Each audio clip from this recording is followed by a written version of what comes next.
a brief on how Apex and the Lightning Web Components are there in Salesforce, which are basically the key customization part of your Salesforce overall. Okay. Uh, okay. So as I explained earlier, that if you over and above your standard business automation tools which are available in Salesforce, if you want to add more business logic in your application, you can use Apex coding for that. Okay. And Lightning Web Components are basically the UI components that you build, the user interface components. Okay.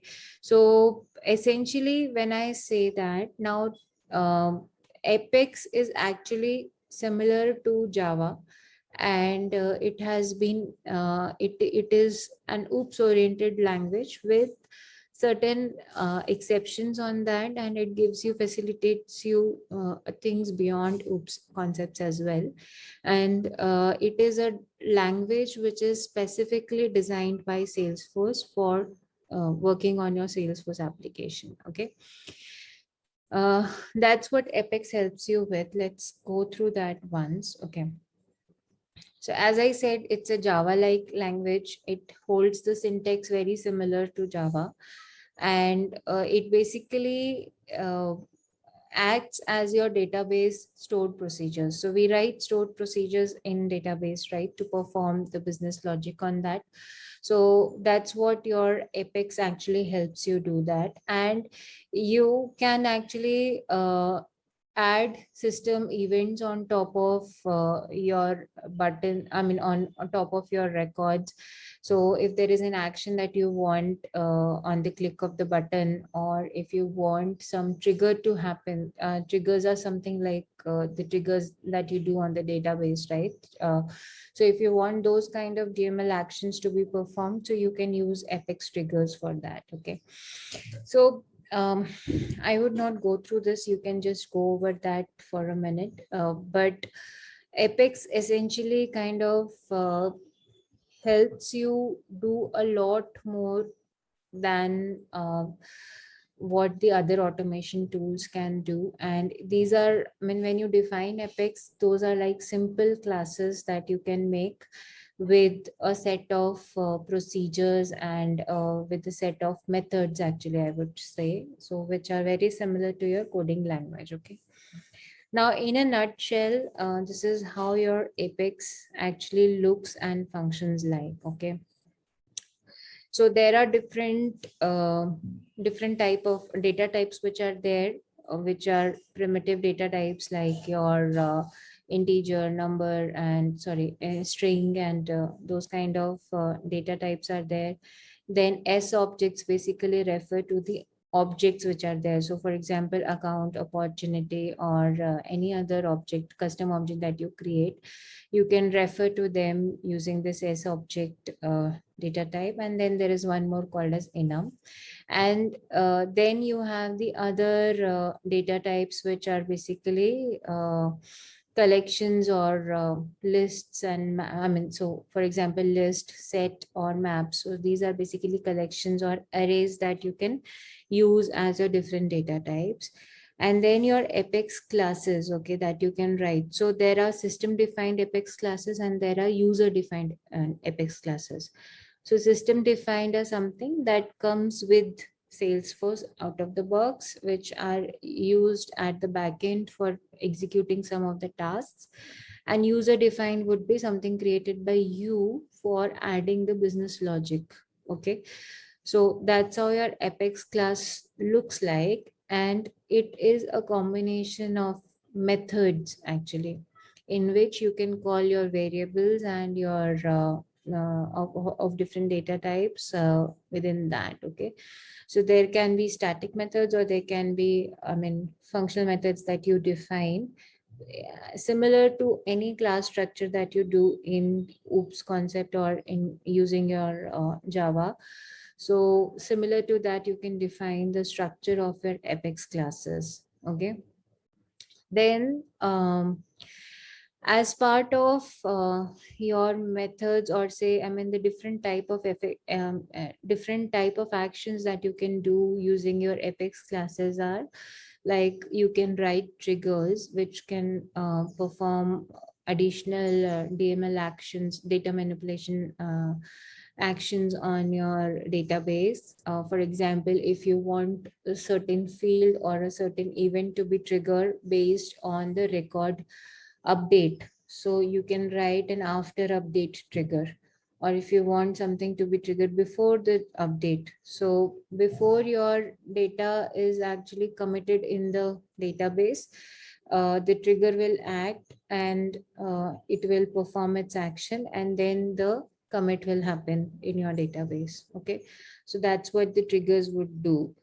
And then you can write the circle and sassel queries in your class, and with which you can actually run the queries and fetch the data and feed it to your classes to perform the methods and actions. Okay, so that's what you can do with the classes in Apex. Okay, the other important aspects around Apex classes are that if you want to debug, right? So what you can do is you can enable the debug logs in Salesforce, and you can see what errors or what issues are coming up in the classes, and you can you can take an action on that. Okay, so for example, certain class or certain object doesn't have an access when you are actually performing a DML action on that, right? So in that case, in the debug log, you may get something like access denied or permission not available, something like that. So that's what the help that you get from the debug logs. Then, if you talk about how the Apex classes are kind of different from your Java classes or methods, or how does Salesforce actually enables you. So there is a very good boundary that Salesforce has created for overall org, right? Uh, so I think if you guys remember, I spoke about the multi-tenant architecture at the very beginning of the sessions, in the first few sessions. So in there, I spoke about that for a multi-tenant architecture, it is basically something like a host of tenants residing in your building, okay, or a variety of books living in your library. Okay, so for every book which is there in your library, or for every tenant which is there in your system, there is a specific ID assigned to it. But when we live together as a whole in one database, or in one ecosystem, we have to follow certain norms and we have to follow certain boundaries. Okay, so in a society normally, you're not either allowed to, for example, do an additional elevation on your flats. Okay, so you cannot extend your balconies, or you cannot cover them, or you cannot keep your flower pots outside. So those are like certain boundaries that you have to follow. And especially in these, say for example, lockdown days, you're not allowed to go down to walk, to avoid the infection to rise, okay, the cases to rise. So these are like boundaries which have been defined by your society, by your apartment. So similarly, Salesforce also defines some limits for your application to reside into its database. Okay, so these are called as governor limits. Okay, so there are governor limits which are actually defined to help you limit the usage or limit the call outs for your application. Okay, so there are limits like the API calls should not be like more than 1,000 in 24 hours. Or these are like some of the governor limits which are there. So Apex actually follows that as well. Okay, you can I'll share some links with you, you can read about that in detail. But Apex actually follows that, which is very unlike your Java classes and all, which are like an open house for everyone, for everything that you want to do. So that's how Apex is more beneficial in case of in case of Salesforce. Yeah, okay. Um, so that's about the Apex classes. Now the test classes. Okay, so what does test classes do basically? Salesforce, again, as they have defined the governor limits, they have defined their standards and best practices for the applications. Okay, and when I say that, it means that whenever you are actually migrating your classes or migrating your uh, code from one org to the, from your developer org to your test org, and from test org to your production org, it should have certain standards to be followed. Okay, so one of them is that it should meet 75% of the class coverage. That means that for every class or every business class that you make, a user defined class that you make, you should have one test class attached to it. This test class will actually test the functionality of your Apex class and see whether it is working properly or not. And then for individual test class that you defined, it will also show you the coverage of the code that you have in the Apex class. So you should cover your positive scenarios, the happy path scenarios of your class business logic, and you should also cover the negative scenarios of your classes. Okay, so that's what your test classes do. And for individual class also, the code coverage should be more than 75%, and overall for your org also, the coverage should be more than that. So you can go into any depth that you want, but the purpose of this particular session was to tell you that what are Apex classes and what is the basic structure of it, and then you can go ahead and explore it. Okay, I can help you with some of those caselets if you want, okay, around that. And the tool that you use to build these Apex classes. Okay, so within Salesforce, you have a developer console which you can use for building your Apex classes and running the tests and all.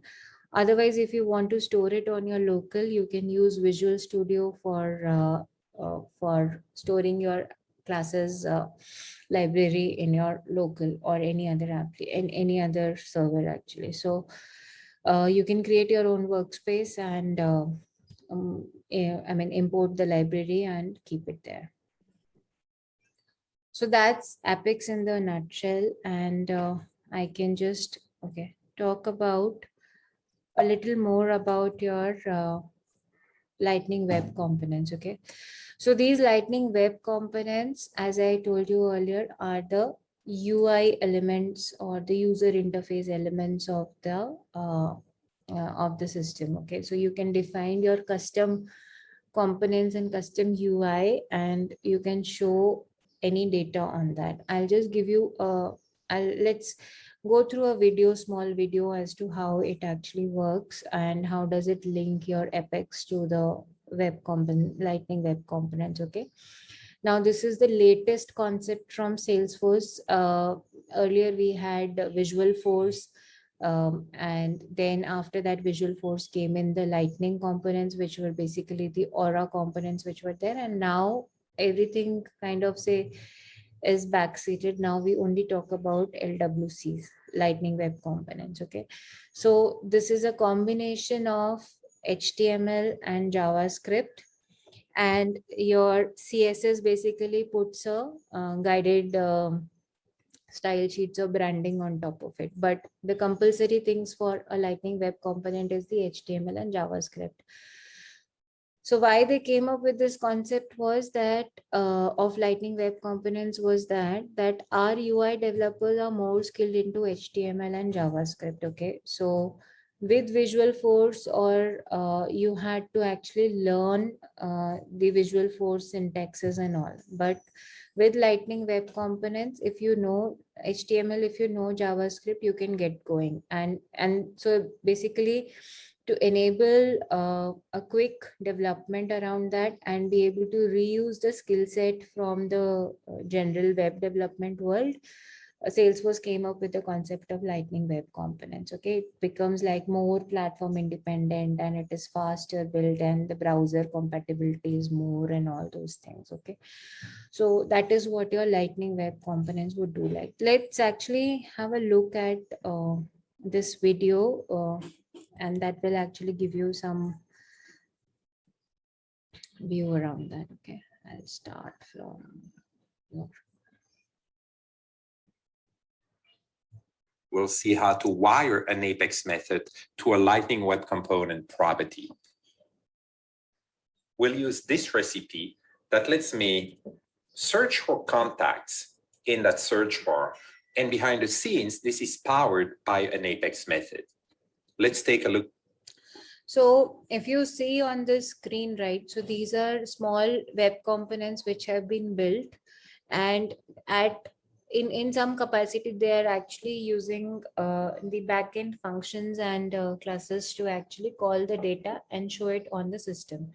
So this particular web component, they are actually doing a search, and they will give you they will also use a SQL query for searching the data and coming back on it. Okay, so let's just look at the code. Yeah.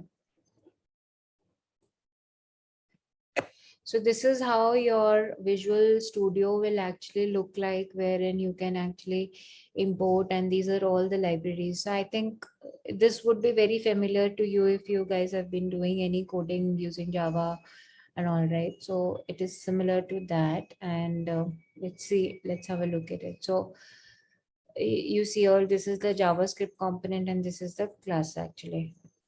And we start in the Apex controller here. So as you can see, I have a find contacts method that has a search key parameter, and the implementation is a simple SQL statement. Also notice that we annotated the method with cacheable equals true, and I will tell you more about that in a moment. But how do you call that method from a Lightning Web Component? Let's find out. So all you have to do is to import the Apex method as a JavaScript module. And then you can use the @wire decorator to wire the method to a property, in this case, contact. What that means is that when the method is invoked, the result is automatically assigned to that contact's property. The method parameter search key here is reactive, which means that when its value changes, the method is automatically reinvoked.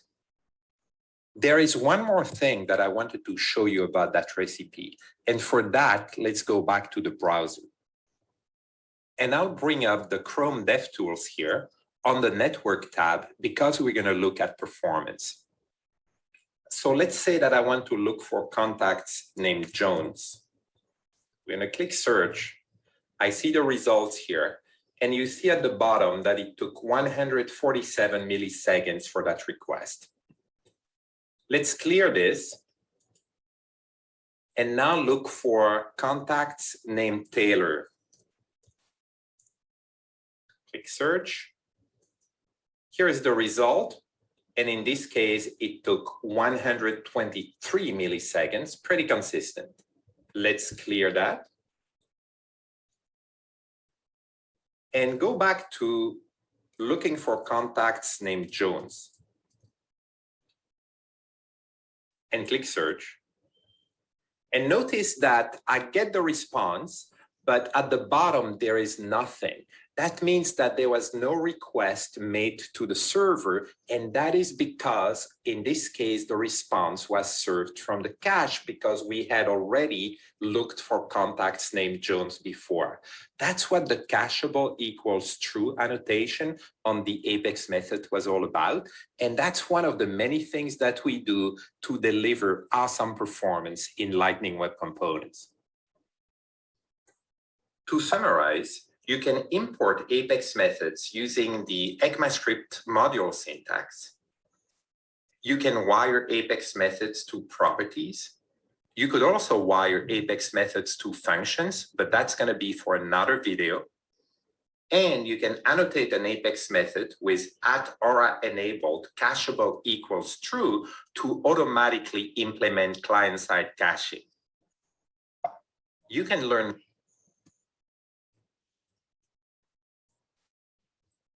Okay. So I think you got a small idea about how you can wire your Apex to Lightning Web Components. I'll just show you briefly on.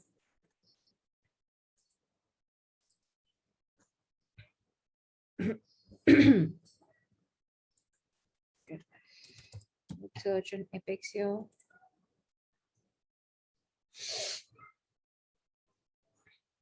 Yep. So if you look at this, right, so these are the different classes which are there. And if you look at the namespace prefix, so basically, because I installed these apps there, I have these system defined Apex classes already there. Okay, so if I look at one of those, for example, let's pick up this one. It's actually, it will not allow me to edit it. Okay, I'll create a new one. So this basically gives you a console to write your Apex classes. You can check the version settings from here as to which version API should it be using and all. And that's how you can create your Apex classes from the Salesforce module itself. And then there is another way of using the developer console. Okay, so this is the developer console where again you can create your classes, you can run the tests, and you can actually write your own search queries as well here. Okay, you can go to the query editor and you can write your query here to test something. So normally when we have to test whether the record was created or not, so we kind of use this to search, write a query and search it in the system. So if you look, for example, this is a sample query given, so select column, so you can define the column name or the field name here, from which object, and you can put a clause there as to how you want to search it, similar to your database queries only. Okay, so that's what is about the Apex classes. The Lightning Web Components, I would actually give you some basic trailheads around that to give you a view on that, but there is a different different tool to actually edit your Lightning Web Components and all. So I'll share that with you. So that's all for the today's session, guys. If you have any questions, let me know. Ma'am, Yep. I had a doubt with the assignments which you gave last time. Okay. Just one doubt. Yeah. Okay, so ma'am, it was in the last module of